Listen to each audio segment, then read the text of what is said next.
Okay, boys and girls, where do I start?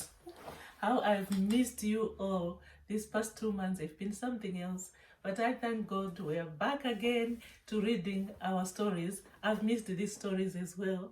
So we are starting on a new chapter. We're still on book 2. We've got a lot of books to cover. Remember, it's 10 volumes, but we're on volume 2, part 2. We finished the stories of Joseph.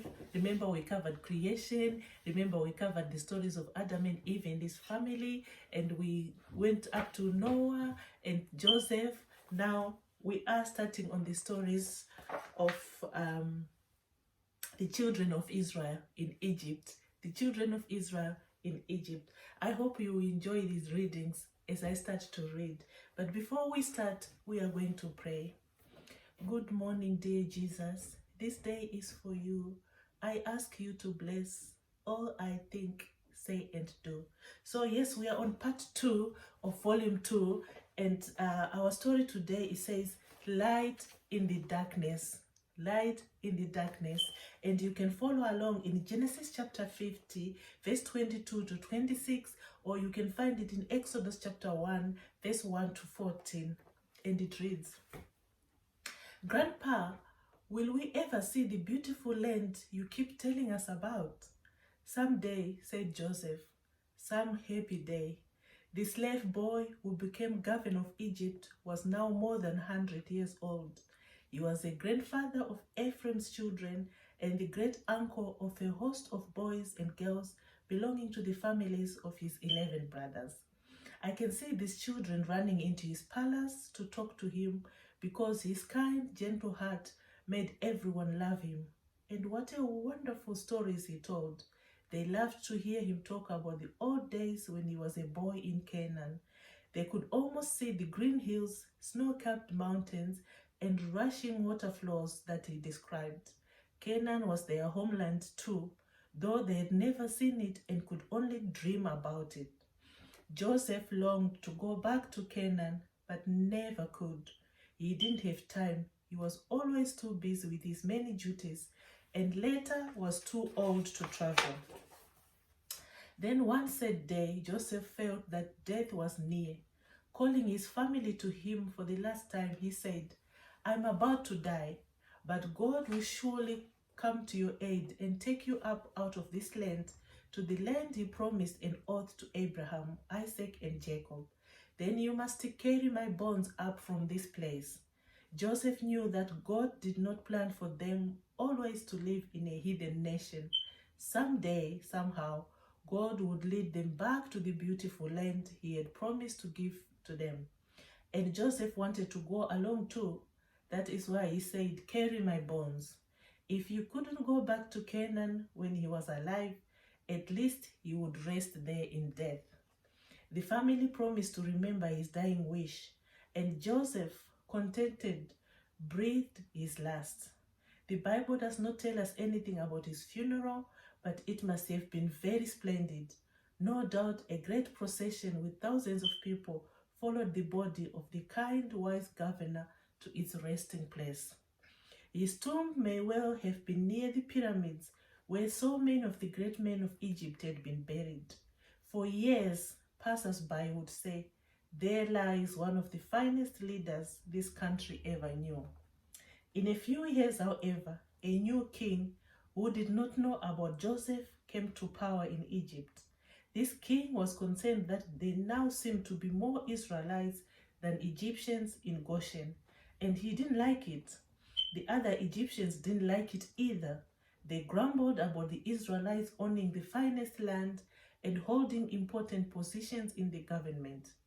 Having listened to one complaint after another, Pharaoh decided that something must be done.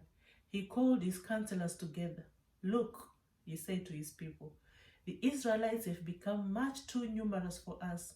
Come, we must deal shrewdly with them, or they will become even more numerous, and if war breaks out, we'll join our enemies, fight against us, and leave the country. This was just the chance the counselors had been waiting for. They worked out a cruel plan that would give them control of the Hebrews. No longer would the Israelites be treated as equals. but as slaves. They would not be allowed to work for themselves or for their own profit. They would have to work for the Egyptians. Imagine how the children of Israel must have felt as news of Pharaoh's decree spread among them. I can almost hear them saying, "Slavery, how could they make us slaves?" But that is exactly what had happened. Suddenly they realized that the good old days under Joseph's kind rule had gone forever. Now they were told what to do and were kicked and beaten if they failed to obey. The Egyptians put slaves, masters over them to oppress them with forced labor, and they built Pithom and Ramses as store cities for Pharaoh. Day after day, they worked in the blazing heat. From sunrise to sunset, Joseph's descendants made bricks, mixed mortar, and built walls, while the slave masters stood by, whips in their hands, ready to punish anyone who tried to rest. Although the Egyptians made the lives of Hebrews bitter with hard labor, they could not break their spirits.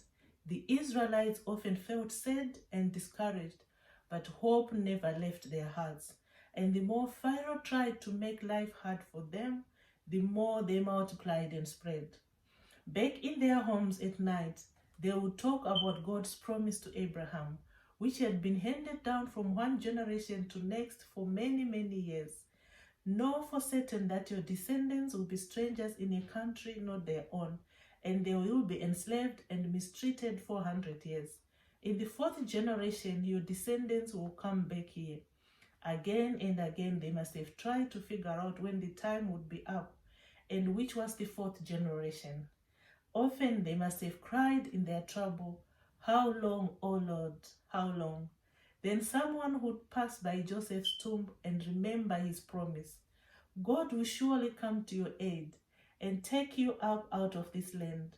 Once more, light would break through the darkness, hope would rise, and hearts would be brave again.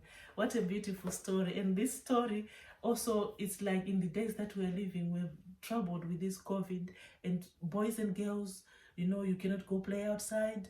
Mummies are scared of dying, and we are all crying to Lord, how long, just like the children of Israelites did in this story. Thank you, boys and girls, for listening. See you again tomorrow as we continue with the stories of the children of Israel. God bless.